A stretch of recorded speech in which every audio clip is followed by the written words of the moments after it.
Assalamualaikum warahmatullahi wabarakatuh. Kembali berjumpa dengan saya Jufri Dwila di program Balut Pos Bacarita. Iya, tentu pada kesempatan ini kita akan membahas tentang pemilihan Gubernur Provinsi Maluku Utara di tahun 2024 mendatang. Kita sendiri tahu bahwa saat ini sudah muncul beberapa figur yang itu kemudian sudah dikenal oleh publik. Salah satunya adalah Ahmad Hidayat Mus. Dan tentunya kita tahu bersama bahwa saat ini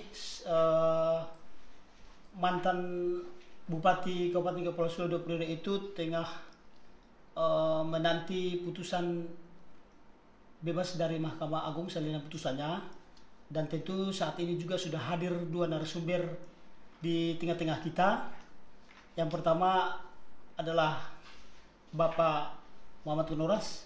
Beliau adalah penasihat hukumnya Ahmad Hidayat Mus dan juga Wakil Ketua Bidang Hukum Dewan Pimpinan Daerah Partai Golkar Provinsi Maluku Utara. Dan narasumber kita yang kedua adalah Dr. Helmi Al-Hadar, salah satu pengamat politik Maluku Utara. Beliau juga merupakan pengajar di Universitas Muhammadiyah Maluku Utara. Ya, apa kabar Pak Ama? Alhamdulillah, sampai hari ini sehat-sehat saja.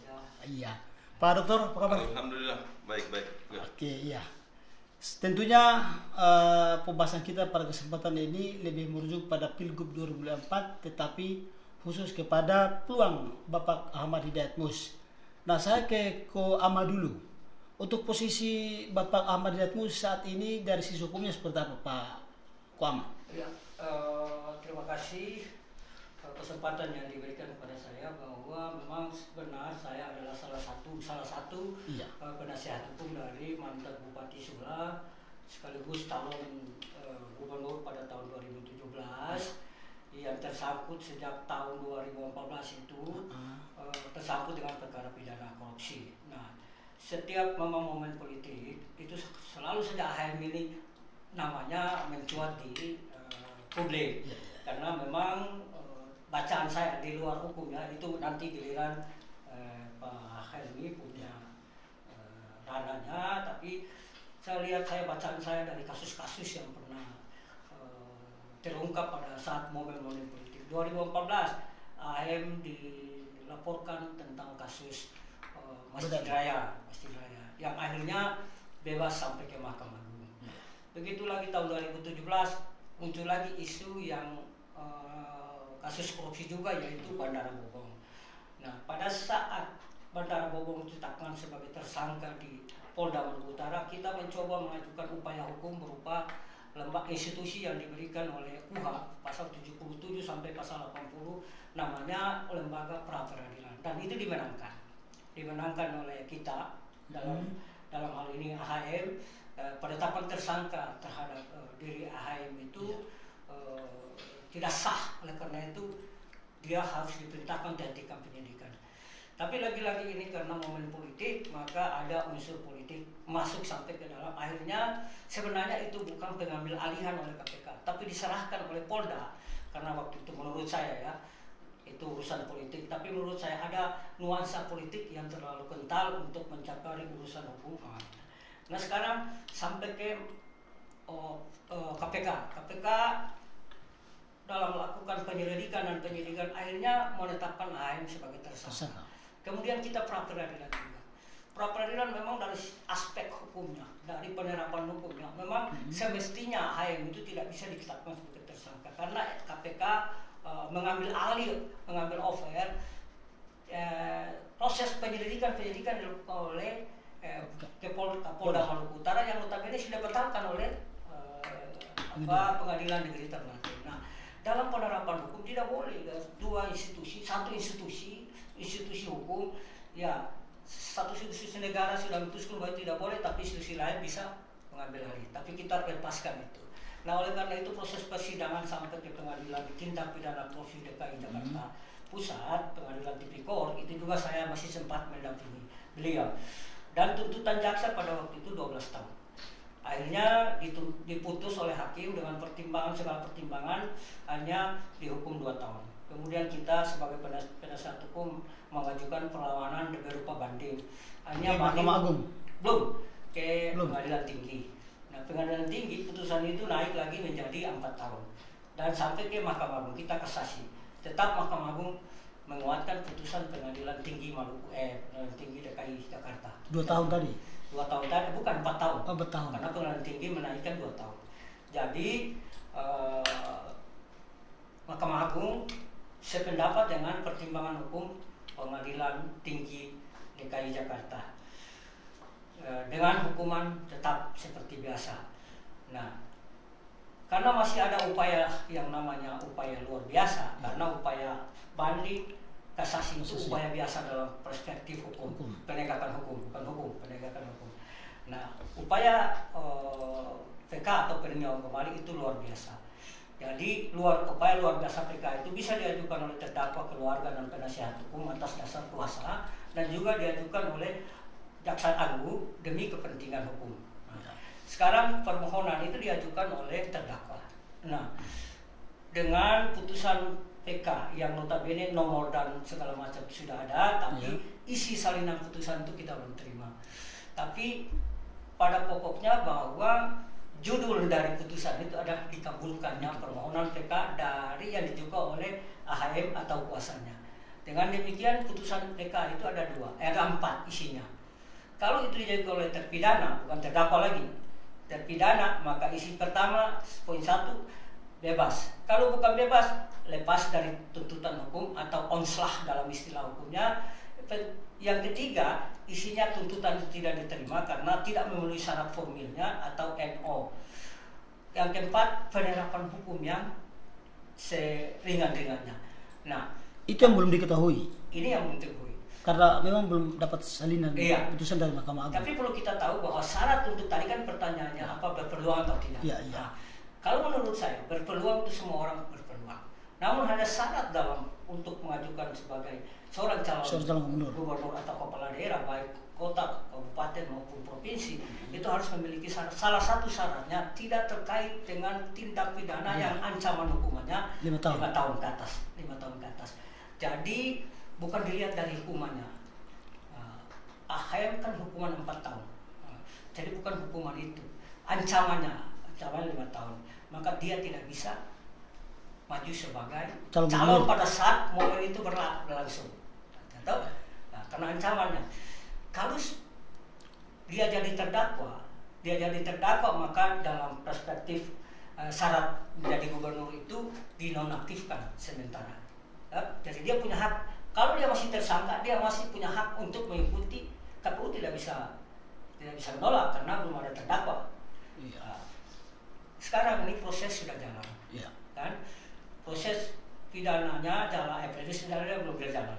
Dia terpilih sebagai gubernur pada waktu itu 2017. Nah, oleh karena itu ada hak dari pihak lawan, dalam hal ini gubernur yang berkuasa sekarang itu untuk mengajukan permohonan uji kemenangan itu Mahkamah Konstitusi. Dan begitu sebelum Mahkamah Konstitusi berjalan, dia sudah ditangkap oleh KPK dan ditahan.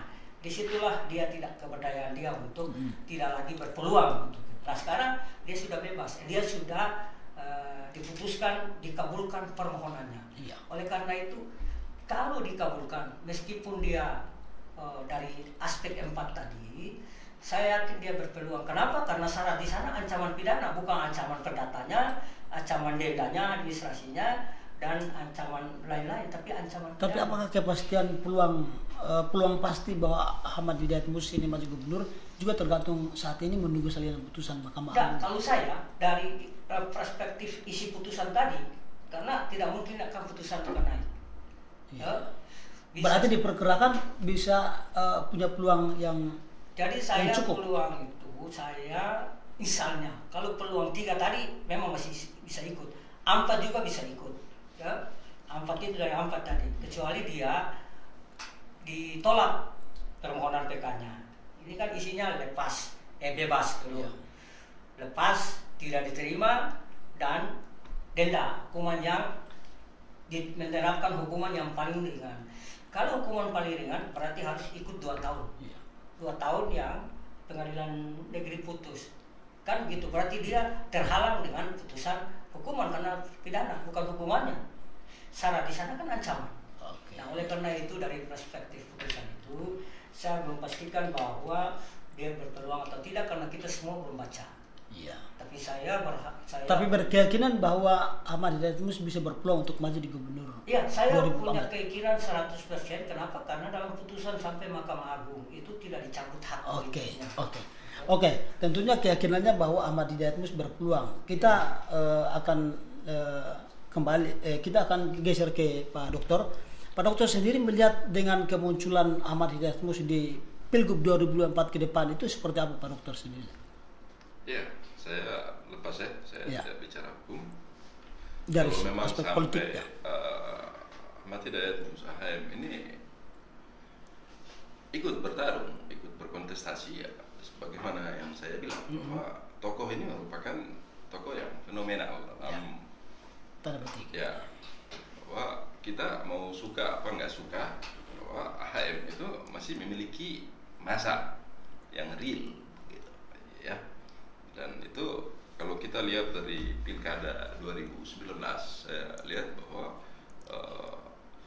hampir di semua kabupaten kota suaranya AHM cukup ya signifikan.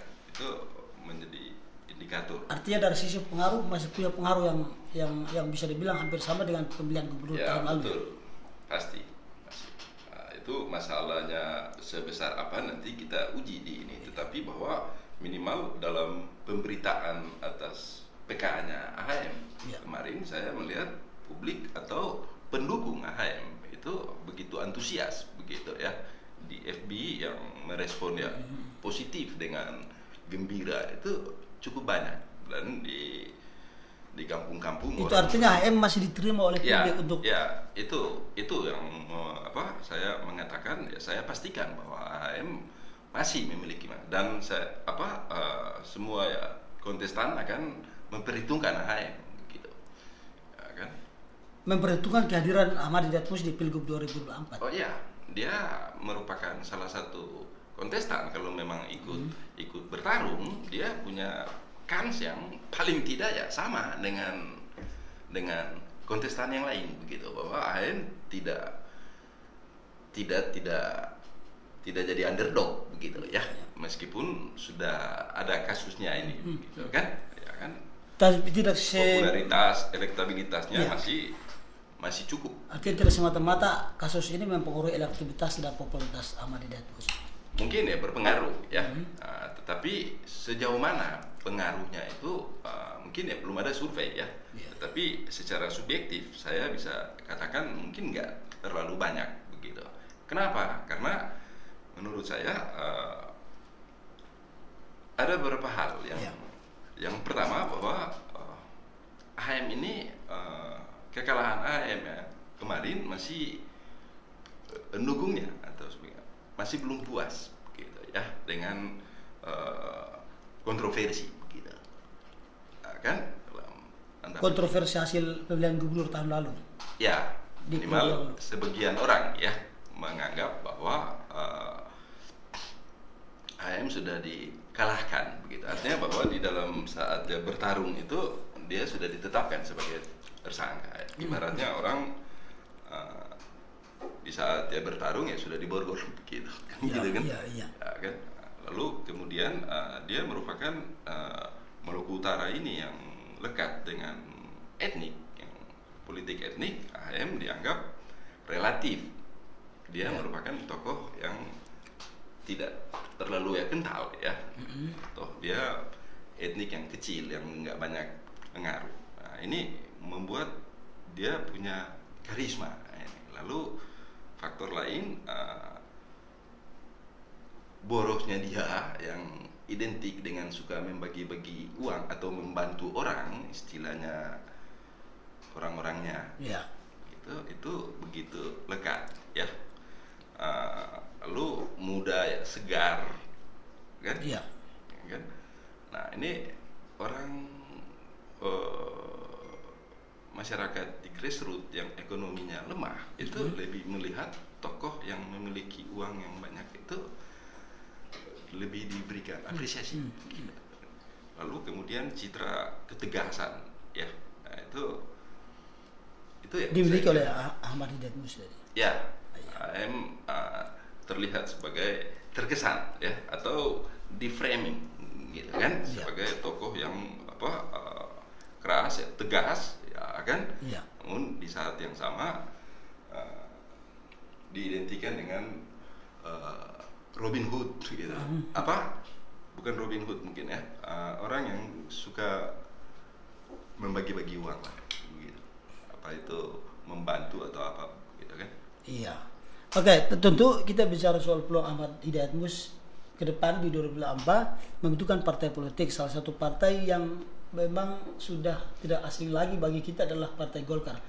Ko Ahmad sendiri sebagai selain kuasa hukum Ahmad Hidayat Mus juga salah satu pengurus DPD Partai Golkar Provinsi Maluku Utara. Ko Ahmad sendiri melihat pemecaan Partai Golkar untuk posisi Ahmad Hidayat Mus ini seperti apa untuk di Pilgub 2024 atau setelah dari keluarnya putusan Mahkamah Agung? Ya, jadi pertama-tama saya sependapat dengan Pak Helmi tadi bahwa AM ini dicitrakan sebagai orang yang tergalimi.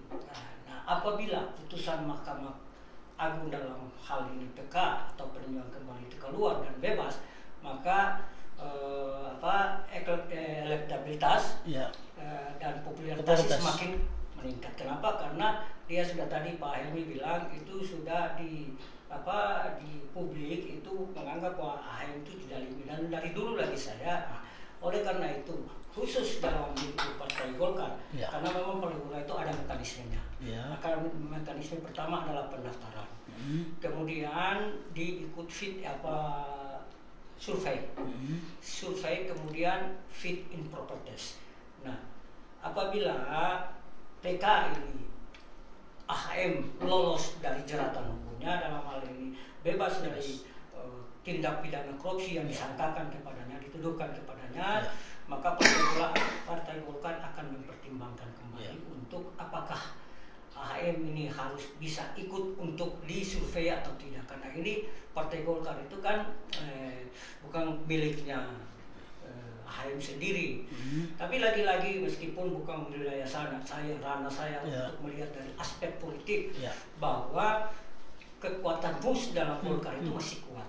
Nah, apalagi hitungan saya secara politik secara matematika politik, bahwa AHM memiliki 4 dari Golkarnya, 4 kepala daerah di Maluku Utara, Sula, Halteng dan Halut 5 dan Portai.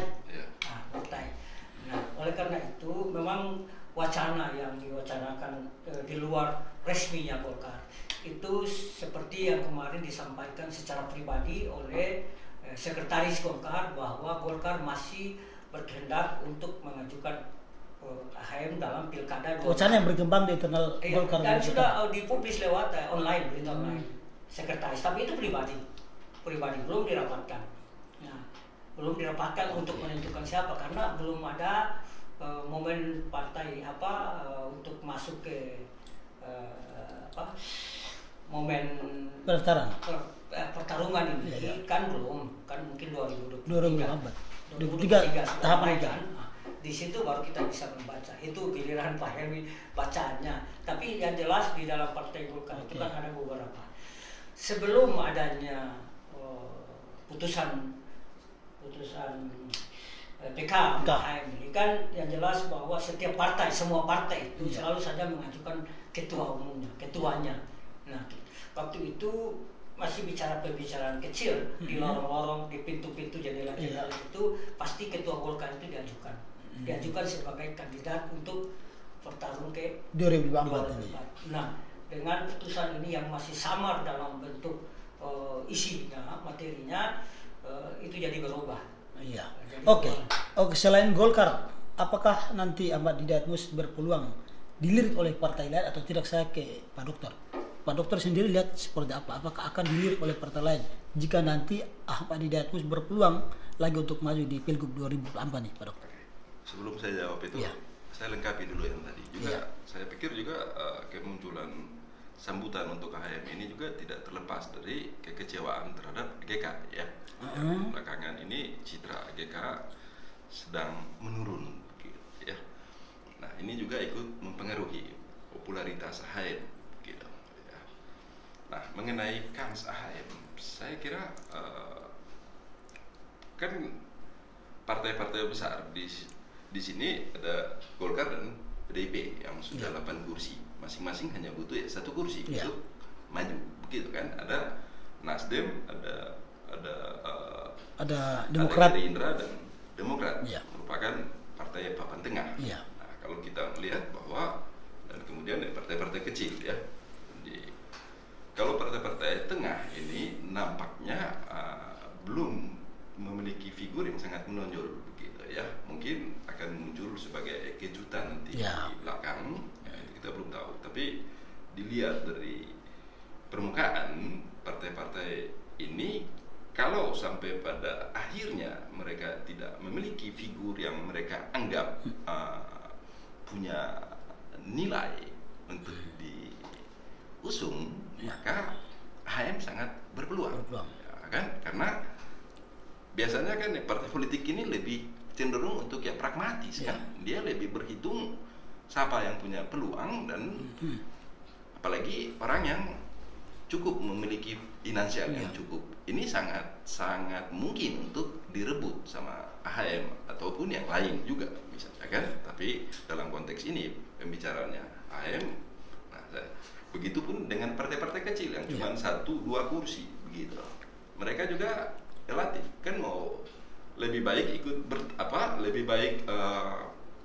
ikut berperan ya kan, menjadi aktor penting daripada cuma jadi figuran.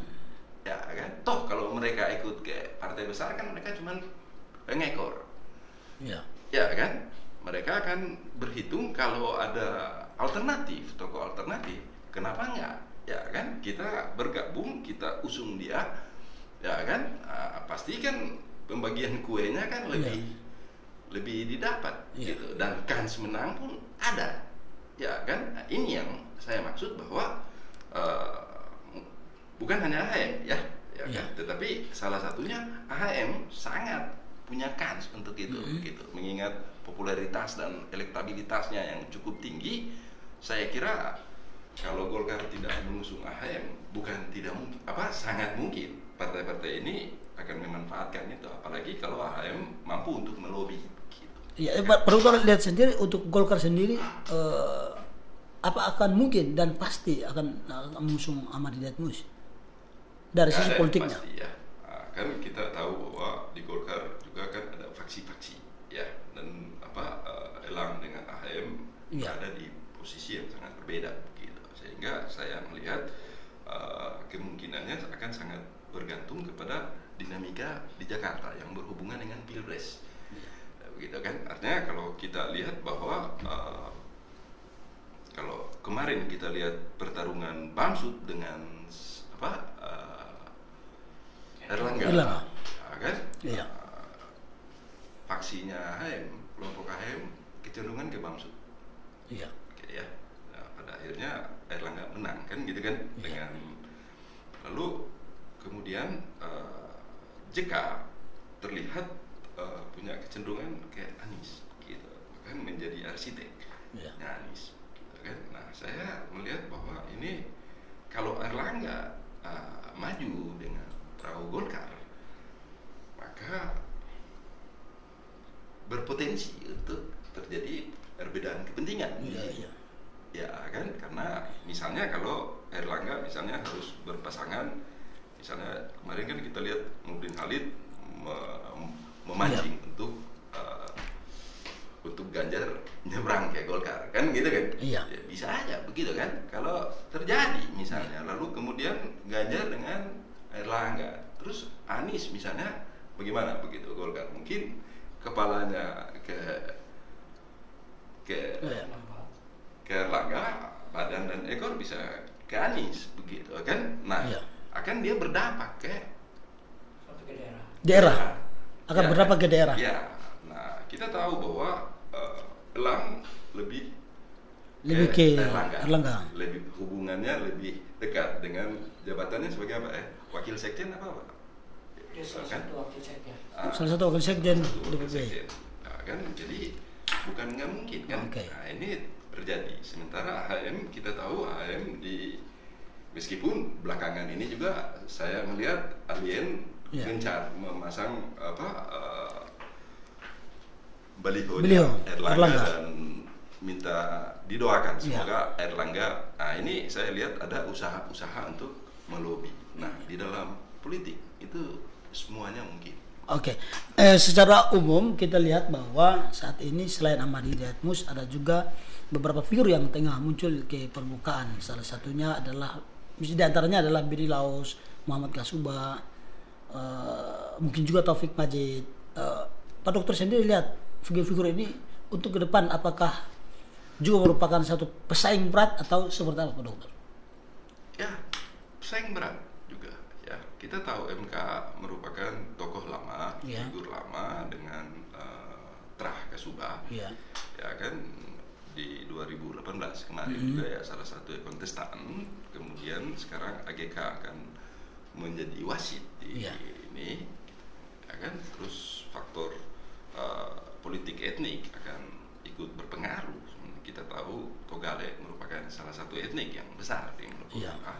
Tentu saja MK memiliki posisi yang kuat juga, yang kuat, gitu, ya kuat. Lalu kemudian bekas mantan kepala daerah bupati dua periode yang masih cukup mengakar di Halsel, tentu saja dia harus diperhitungkan secara serius begitu tapi di saat yang sama mungkin saya melihat kehadiran AGK menguntungkan sekaligus bisa menjadi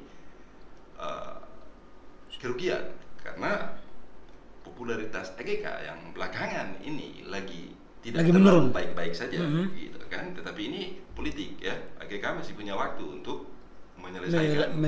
Ya, kalau AGK berhasil menyelesaikan waktu yang ada ini dan di akhir kepemimpinannya AGK punya legacy, maka tidak akan berpengaruh. Ya, justru itu akan menjadi vitamin besar bagi MK. Gitu, kan? Tetapi kalau AGK anti klimaks, itu efeknya akan sangat besar. Efeknya juga akan MK kena di MK. Kepada MK itu akan sangat besar, begitu, ya kan? Karena bagaimanapun juga orang akan hubungkan dengan persaudaraan ini, gitu kan? Berarti ketika misalnya dua figur ini bermunculan dan bisa dicalonkan ke depan, bisa saja situasi Pilgub Maluku Utara akan berbeda dengan tahun sebelumnya, Pak Dokter. Gimana? Ya, artinya munculnya Ahmad Hidayat Mus dengan Muhammad Kasuba, terus kemudian ditambah dengan figur lain. Kontestasi politik di 2024 akan jauh lebih panas atau seperti apa Pak Dokter dari sisi politik? Ya, bisa lebih panas ya, karena pengaruh konstelasi politik nasional, masyarakat mengalami keterbelahan. Tapi di Maluku Utara ini kalau yang terjadi antara MK dengan AHM atau yang lain juga saya kira relatif ya sama lah, begitu kan, sama aja. Saya melihat juga Benny misalnya juga kita nggak bisa sepelekan, gitu ya kan. Benny Laos dia memiliki finansial yang cukup besar sepertinya, gitu kan, dan terlihat Benny sedang menancapkan pengaruh di daerah juga, begitu kan. Lalu kemudian jaringan secara nasional juga bagus. Di saat yang sama dia memiliki kelemahan, ya kan, dengan berasal dari etnik minoritas dan terkadang terkesan agak banyak gaduh di Morotai. Itu juga akan ikut berpengaruh, kelemahan. Tapi juga di saat yang sama juga mungkin Benny juga punya prestasi di Morotai. Begitu juga Elang juga. Saya kira Elang juga memiliki kans yang sama, gitu kan, dengan ini waktu, karena masih ada waktu, gitu, ya kan.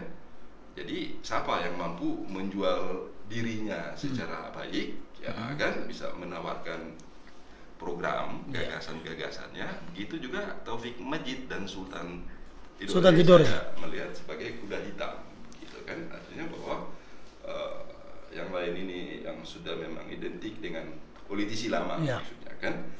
Dua ini mungkin baru datang. Dua figur baru. Ya, dua figur baru ini nggak bisa disepelekan ketika misalnya masyarakat berpikir bahwa masyarakat sudah jenuh dengan tokoh-tokoh yang ada ini, juga bisa jadi Sultan dilihat sebagai figur alternatif, kan? Bisa mengayomi masyarakat, misalnya bisa aja menjadi sosok yang diandalkan.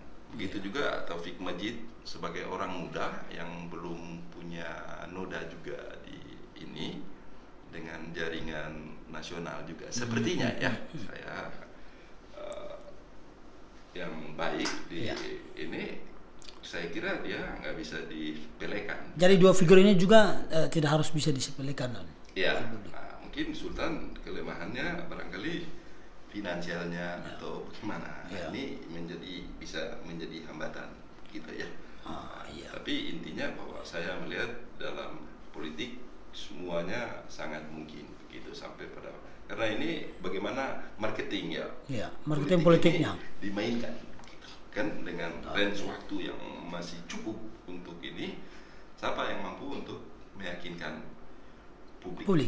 Oke, saya ke Ko Ama. Informasi untuk mendapat salinan putusan itu sampai sejauh ini belum dapat.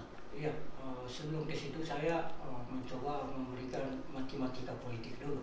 Yang pasti bahwa Golkar itu tetap akan mengajukan figurnya dari Golkar sendiri. Kemudian saya lihat dari perspektif, dari sisi lokomotifnya untuk maju ke 2024 itu ada 4 lokomotif: Golkar, PDI, Nasdem, dan Demokrat. Nah, oleh karena itu PDI dan Golkar, menurut saya hitungan paling matematika politik bahwa ini pasti akan memiliki peluang yang besar untuk mengajukan calon. Kenapa? Karena dia tambah satu kursi, sehingga bisa calon. Nah, ini pasti bahwa sudah ada 2 pasangan. Nah, kalau saya lihat perkawinan silang ini, itu apakah AHM dan bla bla tadi dari Golkar, yang jelas bahwa pengalaman wali kota yang lalu bahwa kepentingan Golkar versi Alien Mus itu dikesampingkan oleh DPP, dan melalui sekjen yang notabene ada di penjara tapi bisa punya peran, sehingga MHB diloloskan untuk calon wali kota. Nah, begitu Edi dianggap gagal untuk mendongkrak suara Golkar di dapil 3, maka Edi namanya sudah sedikit turun di DPP. Kenapa? Karena Edi sebagai sekretaris mencoba menantang, melawan arus Erlangga dalam hal keputusan untuk mengangkat ketua DPRD Kalteng. Nah, oleh karena itu Edi tidak lagi punya nilai bargaining di DPP. Alien Mus ketika dilantik jadi DPR, dia yang mensosialisasikan program-program Erlangga, dan bahkan dia membawa itu sampai ke Sumatera, sampai ke Maluku Utara. Nah, itulah yang menurut pengamatan saya, karena saya bukan ahli politik tapi orang dalam politik, dalam politik. Jadi orang bukan di luar politik dan tidak memahami analisa politik, tapi karena saya di dalam orang yang di dalam politik, maka orang lain bisa nilai saya bisa keluar kan gitu. Jadi saya lihat bahwa apakah 2024 itu Partai Golkar tetap Partai Golkar, yang jelas bahwa tidak bisa keluar dari keluarga Mus kalau saya keluarga Mus. Nah, pertanyaan siapa keluarga Mus? Apakah Bupati Taliabo atau yang Bupati Sula atau AHM? Nah, ini tergantung dari AHM sendiri, karena di keluarga Mus itu AHM yang menentukan. Jadi itu saya tahu ini, kamu jadi di sini. Nah, kita tahu bahwa AHM ini mengalami operasi yang berulang-kali. Tapi alhamdulillah sudah sembuh dan bisa kuat, dan rencananya mungkin bulan depan setelah ada urusan-urusan yang berkaitan dengan itu selesai, dia akan ke sini. dia akan ke Maluku Utara. Ke Maluku Utara. Dia ke Maluku Utara. Karena Setelah terima salinan putusan atau? Iya, menurut beliau masih ada pengurusan yang berkaitan dengan apakah keluarga atau politik, saya tidak tanya sampai ke situ. Tapi yang pasti menurut saya bahwa untuk ke depan ini, meskipun politik menurut Pak Helmi itu adalah sesuatu yang ketidakmungkinan, bisa mungkin. Ketidakmungkinan yang bisa mungkin.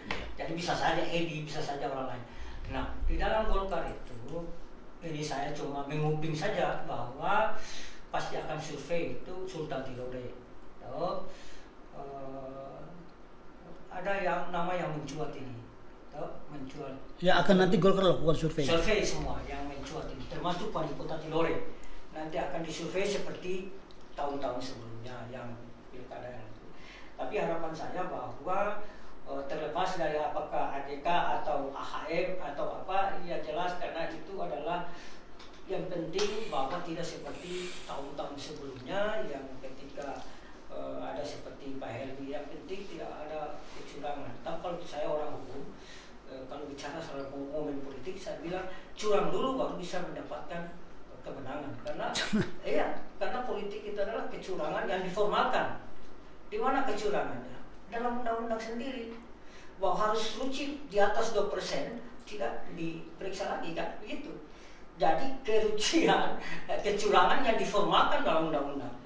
Kalau saya semestinya undang-undang itu tidak bisa membatasi bahwa ruci di atas 2% itu tidak lagi diperiksa. Salah itu karena demokrasi itu adalah untuk mencapai sesuatu yang baik dengan cara-cara yang baik, itulah demokrasi. Tapi lagi-lagi undang-undang mengatur tentang demokrasi yang penuh cacat. Karena rucinya diformalkan, kecurangannya diformalkan, Undang-Undang 17 dan Undang-Undang MK itu.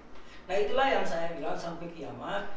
Kalau tadi Pak Heri bilang berpeluang ada uang kuat, itulah, dan kecurangan yang paling gampang dilakukan adalah money politik, tapi susah untuk dibuktikan. Ada caranya. Jadi begitu ya, pilkada wali kota yang dulu wali kota HM siapa, Mahifah lawan Andrea, sudah siksa curang dulu, karena undang-undang ini suruh curang, tidak usah cari, dan hukum itu selalu terlambat, kejadian dulu baru hukum dari belakang. Nah inilah kalah dengan politik. Kenapa hukum dan politik itu adalah adik kakak kandung yang lahir dalam satu rahim. Iya, satu rahim yang sama. Hukum itu dilahirkan oleh kebijakan politik. Lembaga-lembaga politik dilahirkan atas dasar hukum. Nah, tapi ketika hukum dan politik beradu dalam momen politik, hukum selalu kalah. Kenapa? Karena politik berkaitan dengan persepsi, hukum berkaitan dengan fakta. Oke. Pendapat Pak Helmi seperti apa soal hal yang disampaikan oleh Ibu Ahmad? Oh ya, yang pertama mungkin saya ingin menambahkan dulu dari PDIP ya. Saya kira juga tokoh-tokoh ya PDIP juga punya kans. Ya. Meskipun memang beberapa elit PDIP juga sempat muncul ke permukaan, meskipun terlihat sepertinya elektabilitasnya yang belum terlalu menonjol, gitu kan. Nah, tapi itu lagi-lagi waktu masih cukup, ya kan. Dan lagi pula juga saya belum ada survei ya yang tapi terkesan seperti itu, gitu, bahwa popularitasnya masih di bawah dibandingkan dengan. Tetapi itu kan harus dicoba. Kalau mengenai yang Pak Ahmad bilang itu, ya saya kira memang politik tidak lepas daripada intervensi ya dalam tanda petik Jakarta. Ya kan, bahwa dalam arti bahwa realitas kita kan bisa lihat dari mulai siapa yang akan diusung toh ditentukan yang di Jakarta. Ditentukan di Jakarta. Ya, kan? Dari DPP. Nah, otomatis karena diusung dari Jakarta, kita melihat bagaimana ya kepentingan di Jakarta akan ikut mempengaruhi dari percaturan politik. Politik di daerah. Ya kan. Jadi kalau